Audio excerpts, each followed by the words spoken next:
This is the news on top of the hour. Live from our studio in Georgetown. Kaieteur Radio, 99.1 FM. Good morning and welcome to this morning's newscast on Kaieteur Radio. I am Kevin Smith.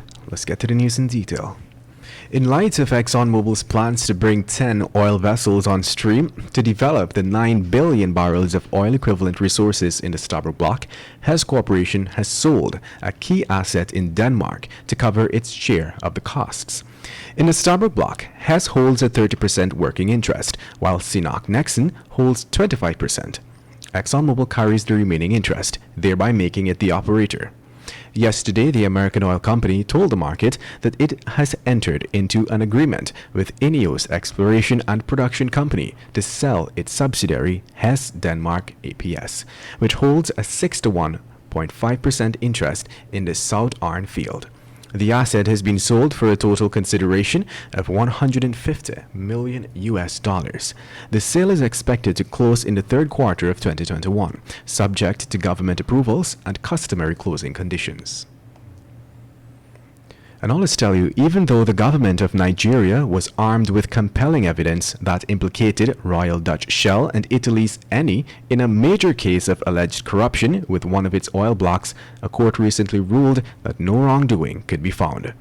The judgment was handed down by a court in Milan on Wednesday.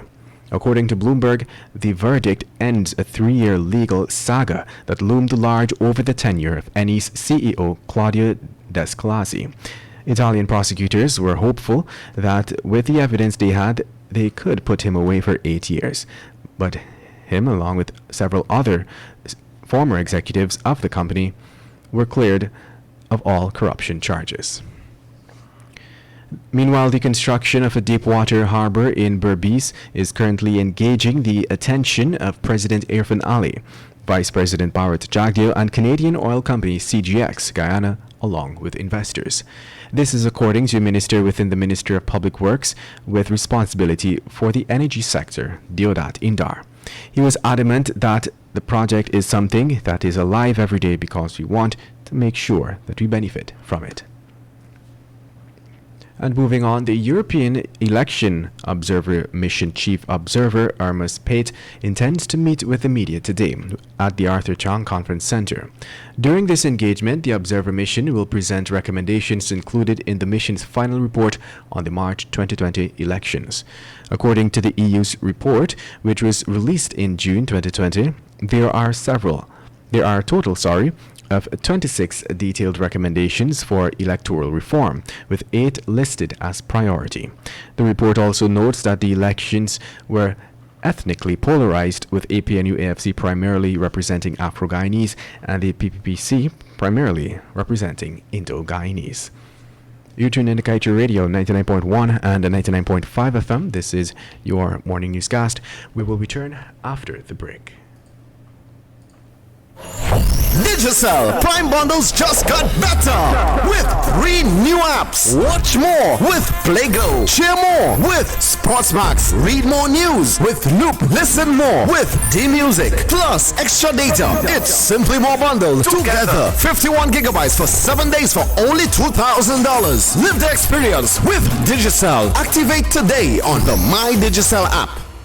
Welcome back. Let us continue with the news.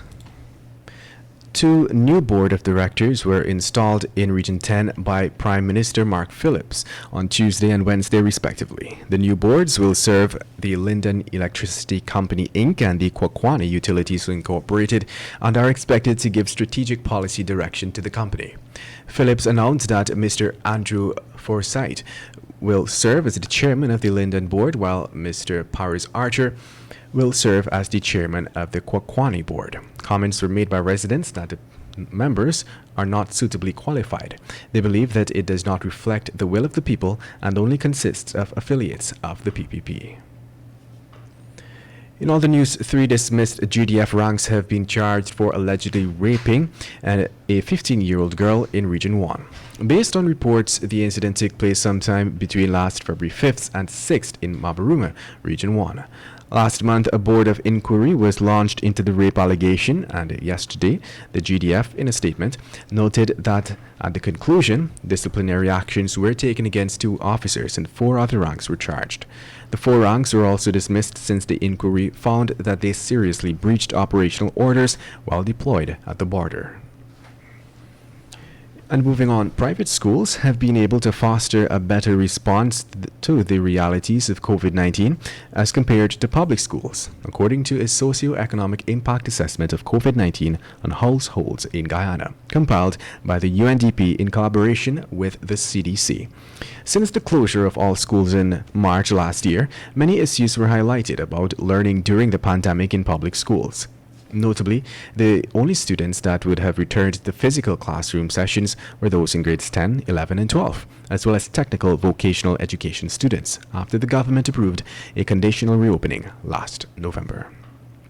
And let's wrap things up by telling you that the Guyana Police Force in Region 2 yesterday donated a food hamper to the parents of now deceased Kaylee Atkinson, the 4-month-old baby who died after reportedly being pinned by her father's foot Sunday morning last. The hamper was handed over to the family yesterday by the commander of Region 2 Division, Crystal Robinson. During the handover, Commander Robinson said that the initiative stemmed from a phone call between herself and the mother of the now deceased child. And that's the news of the moment. Remember to get the full details of these stories. Pick up a copy of the Kaieteur News.